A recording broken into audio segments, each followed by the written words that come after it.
Tehran, Iran announced on Tuesday that it had completed a new centrifuge assembly center at the Natanz nuclear site, in a first step to increasing its enrichment capacity. While Iran said it would keep enrichment within limits set by the 2015 nuclear accord, the center's opening seemed to signal that it could swing to industrial-level enrichment if that agreement, which the United States withdrew from last month, should further unravel. The head of the Atomic Energy Organization of Iran, Ali Akbar Salehi, told state television that the center's construction had been in line with our safeguard commitments but not publicly announced.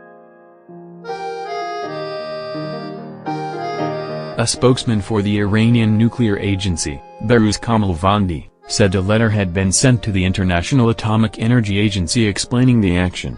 He also told the semi-official Iranian Students News Agency that Tehran would increase its capacity to produce uranium hexafluoride, a feedstock for centrifuges.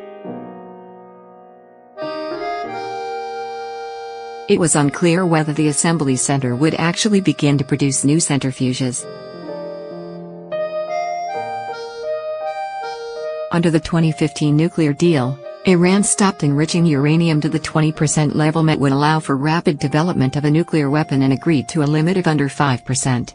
It will adhere to that limit, Iran's supreme leader, Ayatollah Ali Khamenei, said in a speech on Monday. It was also uncertain whether the opening of the centrifuge plant would have any significant impact on Iran's nuclear program, which continues to be closely monitored by the International Atomic Energy Agency. When Tehran agreed in 2015 to roll back its nuclear program in exchange for the lifting of international and United States sanctions, European companies rushed to enter the Iranian market. European governments have been working to keep the deal alive and protect those investments after President Trump dismayed many on the continent by withdrawing and reimposing banking sanctions. However, the American sanctions would still be a major problem, particularly for multinational companies, and several European firms have already announced plans to pull out of Iran. On Monday, the French group PSA, the maker of Peugeot and Citroën cars, which produces 440,000 vehicles a year in Iran, started closing its joint ventures with local auto manufacturers, though PSA said it would seek a waiver from the United States to maintain that production level.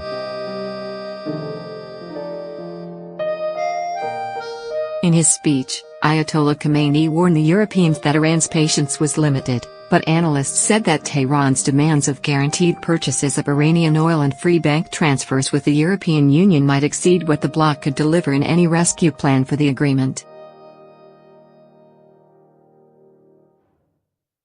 The Europeans expect the Iranian nation to tolerate and grapple with the sanctions, to give up their nuclear activities, which is an absolute requirement for the future of the country, and also to continue with the restrictions that have been imposed on them, Ayatollah Khamenei said. I would tell these governments that this bad dream will not come true.